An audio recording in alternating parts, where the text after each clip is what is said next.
Corona വ്യാപനം നൽകിയ പ്രതിസന്ധിയും കൂടാതെ ഗൾഫ് രാഷ്ട്രങ്ങളുടെ സ്വദേശിവൽക്കരണവും മൂലം പ്രവാസികൾ വലയുകയാണ്. വിലക്കുകൾ നീക്കിയിട്ടും കൂടുതൽ നിയന്ത്രണങ്ങളും നിബന്ധനകളും മൂലം പ്രവാസികൾ ആകെ ദുരിതത്തിലാകുന്ന കാഴ്ച. ഇത്തരത്തിൽ കടുത്ത തീരുമാനങ്ങളാണ് കുവൈറ്റ് കൈക്കൊള്ളുന്നത്. ഈ ആഴ്ച പ്രവാസികൾക്കേറെ നിർണായകമാകും. നമസ്കാരം, പ്രവാസി മലയാളിയിലേക്ക് സ്വാഗതം. പ്രവാസി വാർത്തകൾക്കായി ഈ ചാനൽ സബ്സ്ക്രൈബ് ചെയ്യൂ.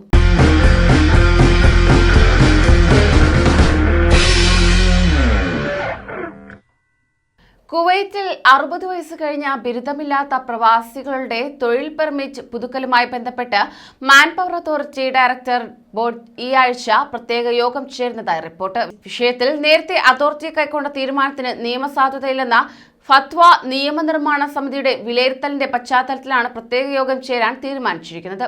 ഇതിന്റെ പശ്ചാത്തലത്തിലാകും പ്രവാസികളുടെ ഭാവി നിർണ്ണയിക്കുക.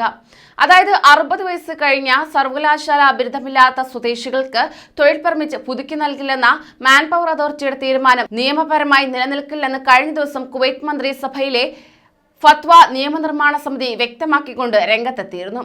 നയപരമായ തീരുമാനമെടുക്കാൻ മാൻ പവർ അതോറിറ്റിക്ക് അധികാരമില്ലെന്ന് ചൂണ്ടിക്കാട്ടിയാണ് ഫത്വ നിയമനിർമ്മാണ സമിതി ഈ തീരുമാനം നിരാകരിച്ചത്.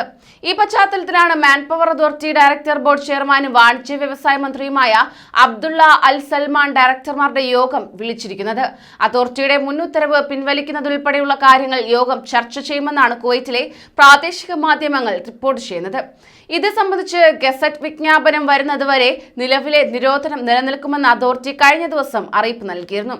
അതേസമയം തീരുമാനം പിൻവലിക്കുകയാണെങ്കിൽ തന്നെ 60 വയസ്സ് കഴിഞ്ഞതിന്റെ പേരിൽ നാട്ടിലേക്ക് തിരികെ പോയ വിദേശികൾക്ക് പുതിയ വിസയിൽ വരുന്നതിന് തടസ്സമുണ്ടാകില്ലെന്ന് നിയമവൃത്തങ്ങളെ ഉദ്ധരിച്ച് പ്രാദേശിക പത്രം റിപ്പോർട്ട് ചെയ്യുകയുണ്ടായി. താൽക്കാലിക ഇഖാമയിൽ രാജ്യത്ത് തുടരുന്നവർക്കും ഫത്വ ബോർഡിന്റെ നടപടി ഗുണം ചെയ്യുന്നതായിരിക്കും. ജനുവരിയിൽ തീരുമാനം പ്രാബല്യത്തിൽ വന്നതിനു ശേഷം നിരവധി വിദേശികൾ പ്രവാസം അവസാനിപ്പിച്ച് മടങ്ങിയിരുന്നു. ഏകദേശം 2 ലക്ഷം പ്രവാസികളാണ് തൊഴിലുപേക്ഷിച്ച് കുവൈറ്റിൽ നിന്നും നാട്ടിലേക്ക് മടങ്ങിയത്.